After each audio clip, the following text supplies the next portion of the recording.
Hi, I'm Rudy, and welcome back to the Growth Curve weekly recap for venture capital and growth equity markets for the week of last week. I forgot what the date is. In this week's video, I'll be going through interesting fundraisers that I've seen in the market, some interesting news/trends, as well as recent exits or IPO announcements by venture-backed companies. So let's get into it. For the first one, I thought I'd kick it off with Stark, a German startup founded only a year ago that develops and manufactures unmanned aerial vehicles for combat, a very prevalent theme in the current day and age, and kind of inspired based off the war that's going on between Ukraine and Russia. They raised $62 million at a $500 million valuation, led by Sequoia, and they had a few interesting names that also participated: Teal Capital, NATO Innovation Fund, and Project A. Currently, they have two main product offerings, which is their flagship strike drone, the Virtus, and then their mission operating system, also known as Minerva. And these funds will be used to continue accelerating their growth and product development. On the topic of more unmanned operations, another interesting startup that raised this week was FieldAI. They developed these so-called foundational embodied models,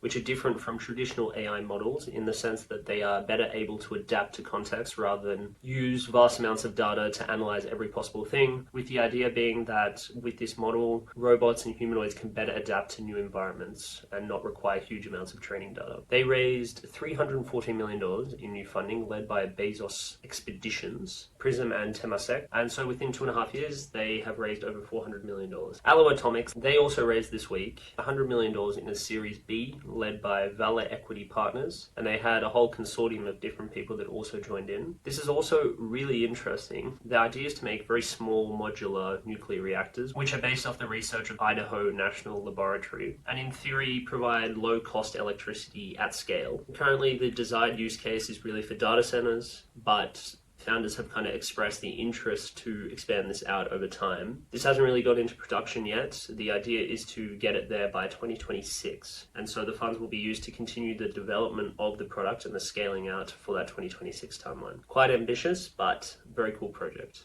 Nuro also raised this week, the company that develops self-driving software and partners with automakers to power ride-hailing and delivery services. Their biggest partnership is with Uber as well as Lucid. Has raised again a $97 million Series E extension round. This brings their total fundraising to date to over $2.3 billion, a huge number, with Icehouse Ventures, Nvidia, Kindred Ventures, Pledge Ventures, as well as previous investors such as Uber and Bailey Gifford joining in as well. And then staying on the future tech with huge impact potential, Quantinuum raised this week, a 4-year-old company that develops quantum computing and software for a range of different industries. They raised $300 million in a $5 billion round. This was led by JP Morgan Chase, who is really a strong partner to them, interestingly, as well as Mitsui, Amgen, and their majority shareholder, Honeywell, who's publicly listed, joining in as well. Super interesting company. I mean, quantum computing is kind of an unknown. The impacts are unknown. When it will be possible to be used wide scale is unknown, but they have research across numerous different areas, and they already have a wide range of products and solutions that they offer. So it will be interesting to see how this develops. And then to wrap up the more interesting fundraisers this week, heading on to more consumer-facing technology, Wellth raised this week.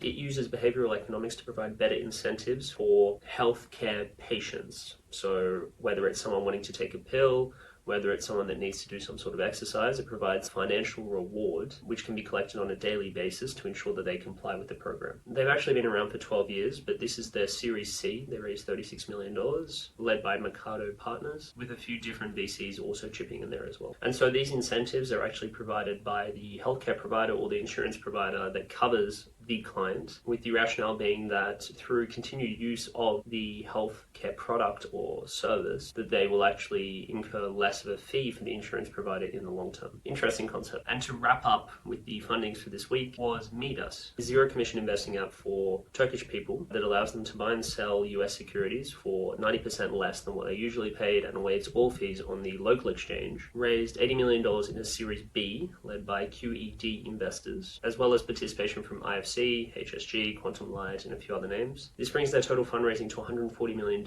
and this really solves the problem of limited market access that Turkish investors and consumers currently have, where fees are super high on local markets as well as no real easy access to international markets. So those were the key fundraisers for this week, and heading into the key news / ideas that I read online. The first one, which I guess you would have seen, is Meta and Google actually linking up. It's a $10 billion 6-year deal where Meta will run some of its AI workflows on Google Cloud. This really piqued my interest given that tech giants don't usually collaborate with each other. It shows that there's boundaries that are willing to be broken in the effort to reach superintelligence and win the AI battle. And speaking of AI battles, the marketplace is continuing to be insanely strong. This quarter was another 40 billion plus fundraise quarter for AI, with valuations being sky high across the board. This CB Insights chart is super interesting. We see XAI is really the most steeply valued alongside Decagon. And interestingly, OpenAI would probably fit in here as well with its most recent $500 billion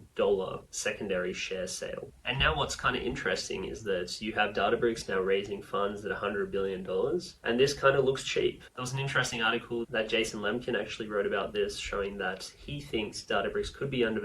And when you look at this chart, there is definitely a case for that. So let's see how it goes. But given the high growth expectations, I do expect at some point this needs to correct. It's not really sustainable, but companies are growing, they're scaling. OpenAI hit $1 billion in revenue for a month. It's projected to be 12 billion plus for the year. I mean, on the $500 billion fundraise, that still puts them at a 40 plus revenue multiple, but it's still insane to see the growth that's coming out of the space. And this growth is leading to a lot of IPOs and exits, where players such as Databricks have been active. They announced that they will be acquiring Tecton, a 5-year-old startup that helps companies manage and deploy machine learning data. The amount that they were acquired for is unknown, but it will be for an all-stock transaction of Databricks. And this is as Databricks tries to double down on building out its AI agent stack for its clients. And then another acquisition that was announced this week was Thoma Bravo taking Dayforce, a publicly listed human capital tech company, private for an enterprise value of $12.3 billion. It was a 32% premium over their last trading price, and this will be an all-cash transaction. And this was also assisted through a large minority investment by the Abu Dhabi Investment Authority. But overall, another positive indicator for markets coming back and positivity within the PE markets. And then the final three kind of pieces of IPO news from this week was Pattern, a company that helps brands sell on marketplaces. There's rumors that they're filing a US IPO by September and want to raise $400 million. Then Netscope, 13-year-old company whose platform helps monitor cloud activity and protect sensitive data. They've had rising revenues and they filed for a NASDAQ listing, and they have big backers such as Lightspeed, Accel, Iconic behind them. And some unsurprising but still interesting data that Chinese companies are preferring Hong Kong listing to US listing. Given all the tensions, it makes sense, but still the numbers don't lie. 46 IPOs this year, $16.5 million raised for Chinese companies on the Hong Kong market versus just $741 million on the stateside. And some further news on this was Shein, who got their New York and London IPO approval denied, is now looking to Hong Kong to get that IPO. So a busy week again in markets, and this was also added on by the Jackson Hole Fed Chair Powell discussion, which was a real driver of some equity and crypto markets, where there was a hint at cuts earlier than expected. Overall, there's a positive sign for growth markets going forward, and I think that this trend of IPOs, exits will continue. But let's see. But anyways, that's me for this week. Thank you for watching. If you liked it, subscribed. If you don't, let me know what you didn't like and give me any suggestions for how to improve the format of this one.